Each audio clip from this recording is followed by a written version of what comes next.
Part 1. Introduction and the Broken Body. She painted her pain, her passion, her truth. Frida Kahlo was more than an artist. She was a force, a woman who turned a broken body into a canvas of resilience. Her life was a tapestry of suffering, love, and defiance, woven with vibrant colors and unyielding spirit. In a world that tried to silence her, she found her voice through art, creating a legacy that speaks to anyone who has ever felt broken yet refused to break. This is the story of Frida Kahlo's philosophy, of pain transformed into power, art as rebellion, and identity as strength. Welcome to Frida Kahlo, the philosophy of pain, art, and identity. 1. The Broken Body. Frida Kahlo was born Magdalena Carmen Frida Kahlo y Calderon on July 6, 1907, in Coyoacán, Mexico. Her home, the Casa Azul, was a bright blue haven in a bustling suburb of Mexico City.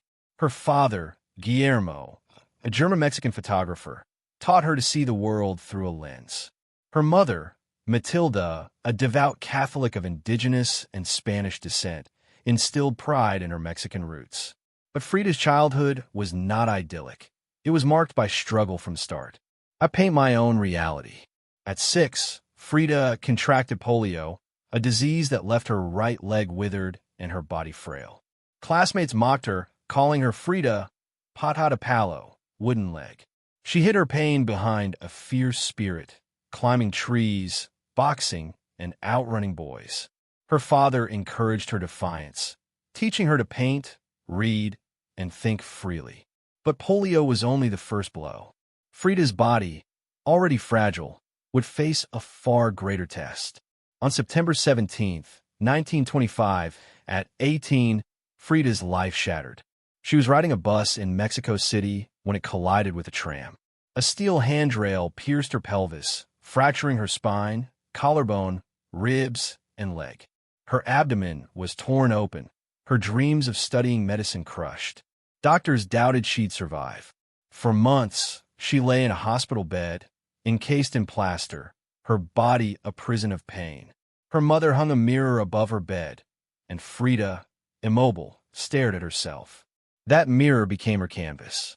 Unable to move, she began to paint self-portraits that captured not just her face, but her soul. Her first works were raw, vivid, unflinching, blood, bones, tears. She painted her broken body, not to dwell on suffering, but to claim it. "I'm not sick," she later said. "I am broken, but I'm happy to be alive as long as I can paint." Frida's recovery was grueling. She endured over 30 surgeries, each one a battle. She wore corsets, braces, and casts, her body a patchwork of scars. Yet, she refused to be defined by pain. She read Marxist texts, joined political rallies, and embraced her Mexican heritage, wearing vibrant Tijuana dresses to honor her mother's indigenous roots. Her philosophy was born here. Pain is not the end. It's the raw material for creation, a fire that forges strength. Frida's early paintings were more than art. They were rebellion. In a world that expected women to be silent, she screamed through color.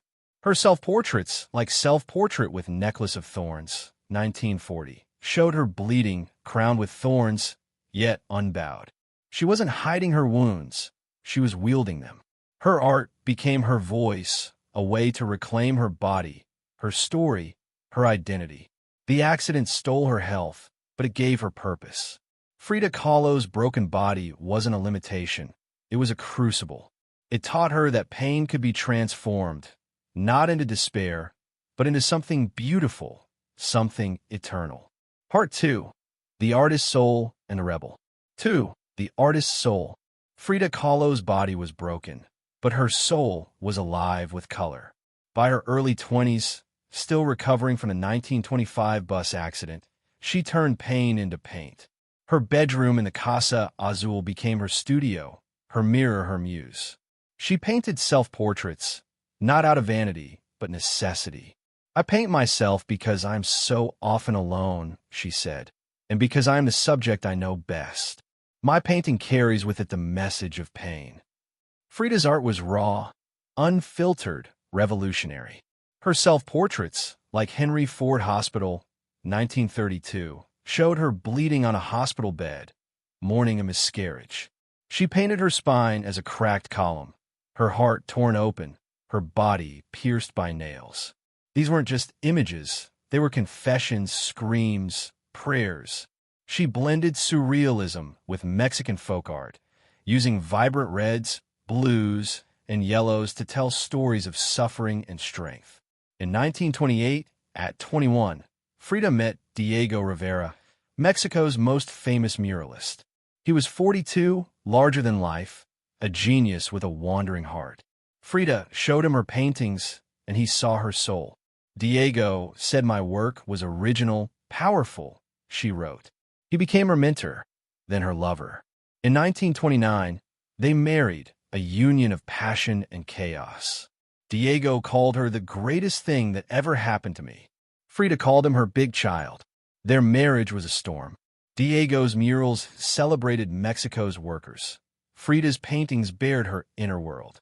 They lived in a Casa Azul, surrounded by art, politics, and love. But Diego's infidelities cut deep, especially his affair with Frida's sister, Cristina. Frida didn't break. She painted. Works like Memory, The Heart, 1937, showed a heart bleeding on a barren landscape, her face stoic. Her philosophy took shape. Art is not just expression. It's survival, a way to transform wounds into wisdom. Frida's paintings gained attention. In 1938, her first solo exhibition in Mexico City stunned critics. Her work was bold, unapologetic, unlike anything seen before. She was no longer just Diego's wife. She was Frida Kahlo, an artist with a voice that demanded to be heard. Her soul, poured on a canvas, was her rebellion against a world that tried to confine her. 3. The Rebel. Frida Kahlo was never meant to fit in. In a Mexico ruled by machismo, where women were expected to be wives and mothers, Frida was a force of defiance. She wore vibrant Tijuana dresses, braiding her hair with flowers and ribbons, celebrating her indigenous heritage. Her unibrow, her mustache, she flaunted them, rejecting European beauty standards. I am my own muse, she declared, a rebel in every brushstroke. I never paint dreams or nightmares. I paint my own reality. Frida's rebellion wasn't just personal, it was political. In the 1930s, Mexico was alive with revolutionary fervor. Frida joined the Communist Party, drawn to its ideals of equality. She and Diego hosted artists, writers, and radicals at the Casa Azul. In 1937, they welcomed Leon Trotsky, the exiled Russian revolutionary, offering him refuge.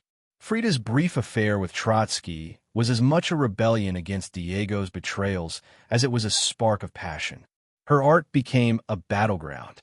Paintings like My Dress Hangs There, 1933, critiqued American capitalism, showing a tattered dress amid New York skyscrapers. She painted Mexican culture, folklore, rituals, vibrant markets, as a proud act of resistance against colonial legacies. Her work was feminist before the term was common, showing women's pain, strength, and complexity in ways that defied tradition. Frida's rebellion extended to her identity. She embraced her mixed heritage, German and Mexican, European and indigenous. She explored her bisexuality openly, loving men and women in a time when such freedom was taboo. Her paintings, like Two Nudes in a Forest, 1939, celebrated love in all its forms, challenging societal norms. She wasn't afraid to shock, to provoke, to live unapologetically. Yet, rebellion came with pain. Diego's affairs continued, each one a dagger. Frida's health worsened. More surgeries, more corsets, more days bedridden. She channeled it all into her art, painting through fevers and despair. Her philosophy was fierce.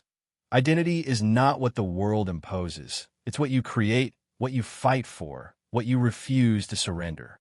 Frida Kahlo's rebellion wasn't loud. It was vivid. She didn't need speeches. Her paintings spoke. In a world that tried to silence her, she became a voice for the marginalized, the broken, the defiant. Her art was her revolt, her life a testament to living fiercely, no matter the cost. Part 3. The Heart in Turmoil and the Political Fire. 4. The Heart in Turmoil. Frida Kahlo's art was her heartbeat, and her heart was a battlefield. Her marriage to Diego Rivera, the towering muralist, was a dance of love and pain. By the 1930s, their life together in the Casa Azul was a whirlwind of passion, betrayal, and creation.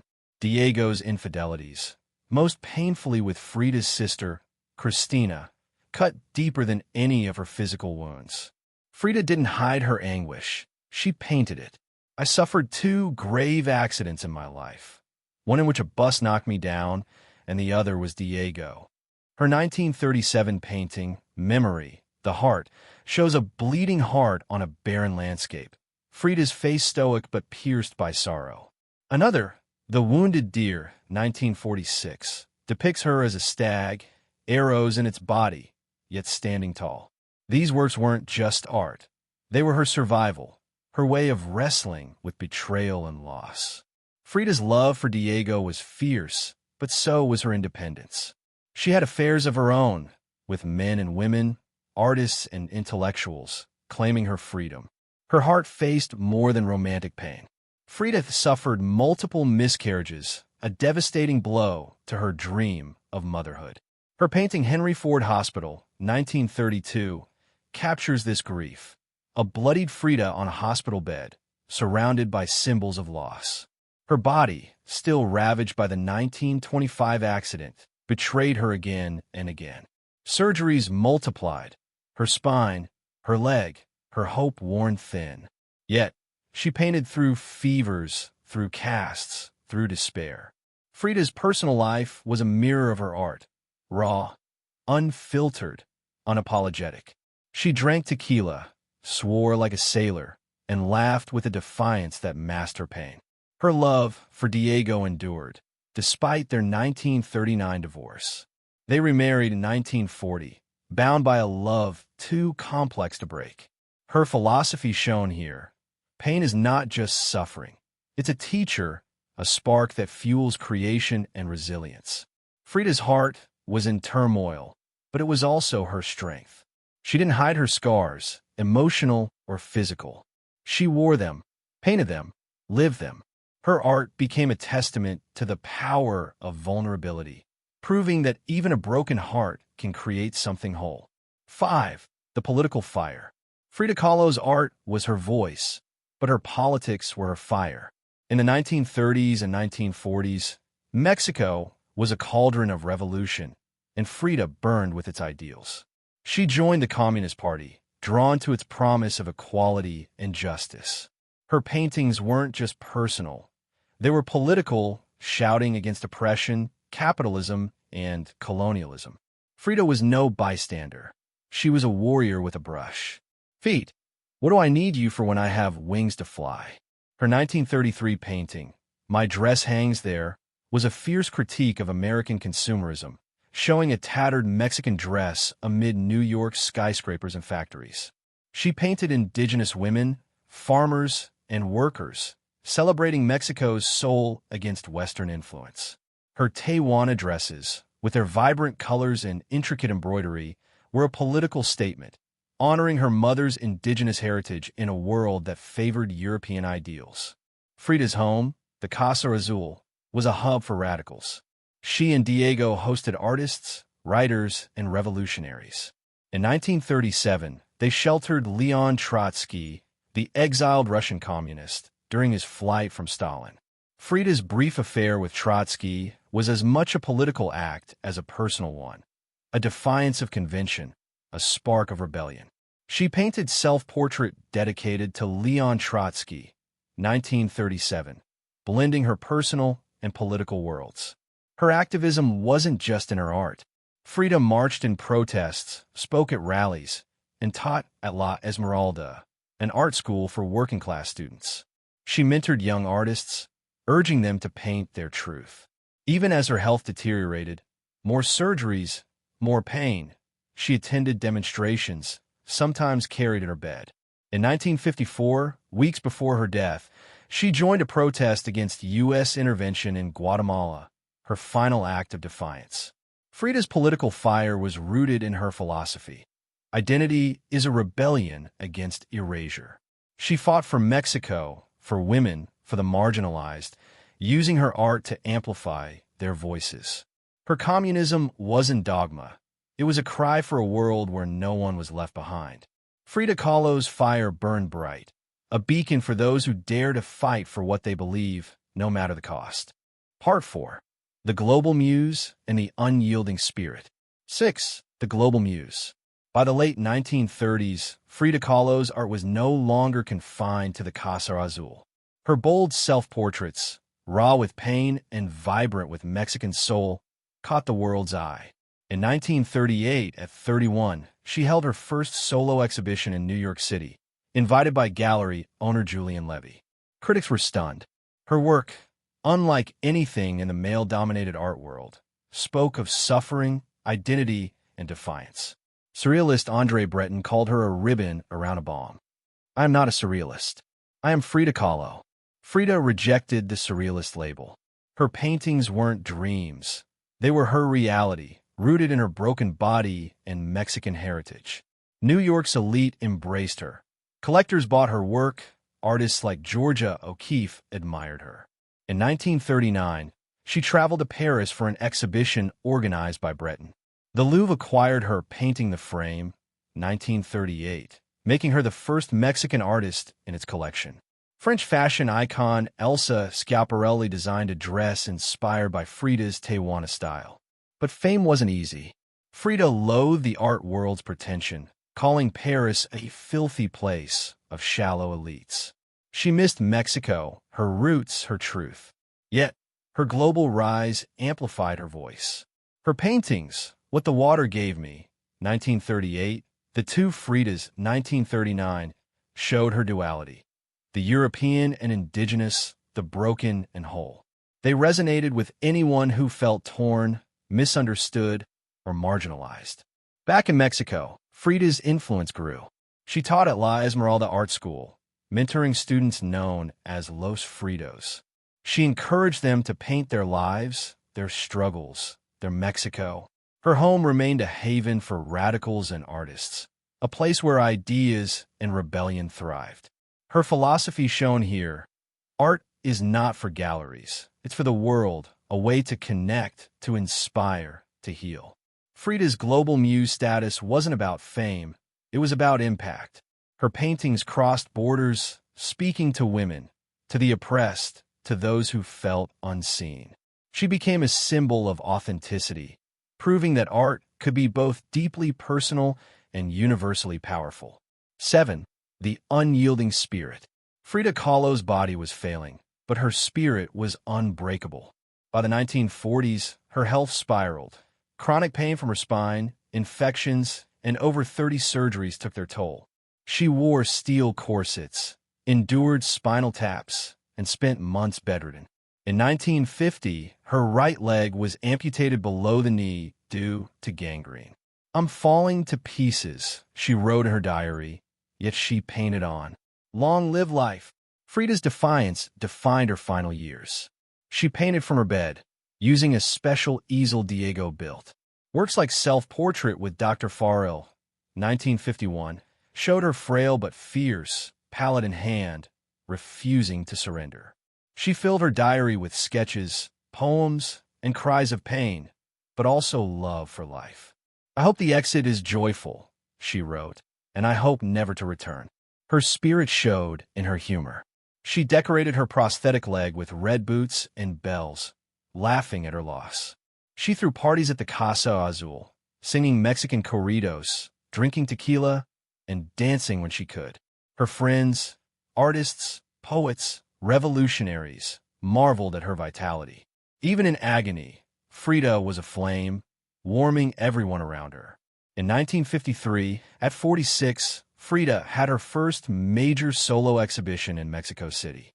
Too ill to walk, she arrived in an ambulance, carried to a 4-poster bed in the gallery. She greeted guests, laughed, and posed for photos, her spirit outshining her pain. The crowd adored her, chanting Frida, Frida. Her paintings, vivid, haunting, true, filled the room, a testament to her unyielding will. Frida's activism never stopped. In 1954, despite pneumonia, she joined a protest against U.S. intervention in Guatemala, carried in her bed, fist raised. It was her last public act, a spark of the rebel she'd always been. Her philosophy was clear. Resilience is not just enduring.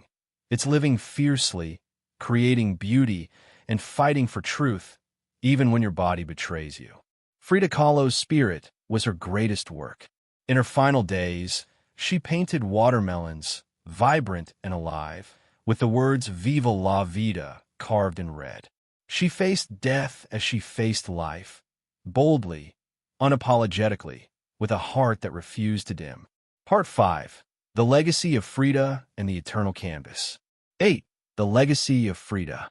Frida Kahlo's life was brief, but her impact is eternal.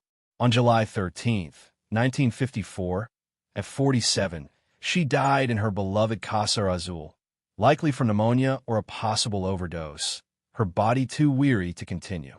Her death was a quiet exit for a woman who lived so loudly. Mexico mourned, and the world soon realized the void she left. But Frida's art, her spirit, her philosophy, only grew stronger. I hope the exit is joyful, and I hope never to return. Frida's paintings, fewer than 200 in her lifetime, became a global phenomenon. Her self-portraits, raw with pain and vibrant with Mexican soul, spoke to those who felt unseen. Women saw themselves in her unflinching gaze, her refusal to hide her scars. Feminists hailed her as an icon, a woman who defied patriarchy with every brushstroke. Her work, like the two Fridas, 1939, and Viva la Vida, 1954, became symbols of resilience, identity, and defiance. The Casa Azul, now the Frida Kahlo Museum, draws thousands yearly. Visitors walk through her studio, her garden, her corsets displayed like relics. Her diary, published posthumously, reveals her inner world, sketches, poems, and words of love and pain.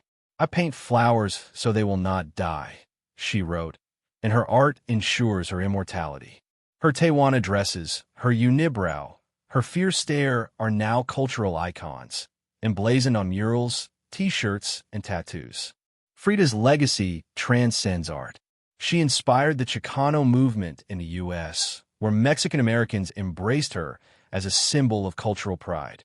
Her story resonates with the disabled, the queer, the marginalized, anyone who's fought to be seen. Films, books, and exhibitions, like the 2002 movie Frida, starring Salma Hayek, brought her to new generations. Her philosophy endures. Identity is a rebellion, a claim to your truth in a world that tries to erase it. Frida Kahlo didn't just create art, she created a movement. Her legacy is a call to embrace your pain, your heritage, your voice. She showed that beauty lies not in perfection, but in the courage to be unapologetically yourself. 9. The Eternal Canvas. Frida Kahlo's life was a canvas, painted with the colors of pain, love, and defiance. She faced polio, a near-fatal accident, chronic illness, and a heart broken by betrayal. Yet, she turned every wound into art, every struggle into strength. Her philosophy of pain as power, art as rebellion, identity as freedom, is a gift to the world. She wasn't just an artist. She was a teacher, a warrior, a beacon. Nothing is worth more than laughter. It is strength to laugh and to abandon oneself, to be light. Frida's lessons are timeless. When pain overwhelms, create. Her paintings were her survival, proof that suffering can birth beauty. When the world demands conformity, rebel. Her Tewana dresses, her unapologetic identity, defied norms of beauty and gender. When life breaks you, rebuild. Her final painting, Viva la Vida, 1954, with its vibrant watermelons, was a love letter to life, painted days before her death. Her influence lives on. Artists draw from her courage, blending personal and political in their work. Women carry her spirit, refusing to be silenced in a world that still favors men. Activists echo her fire, fighting for justice in her name. The Casa Azul remains a pilgrimage site, where people find inspiration in her unyielding spirit. Frida's philosophy is a roadmap for us all. Embrace your pain. It's the raw material of growth. Claim your identity. It's your power, not your cage. Create, even when the world says stop. Her life proves that you don't need a perfect body, a perfect heart, or a perfect world to leave a mark. You need only the courage to paint your truth. As you face your own struggles, carry Frida's lessons. When pain strikes, make it your canvas. When doubt creeps in, wear your identity like armor.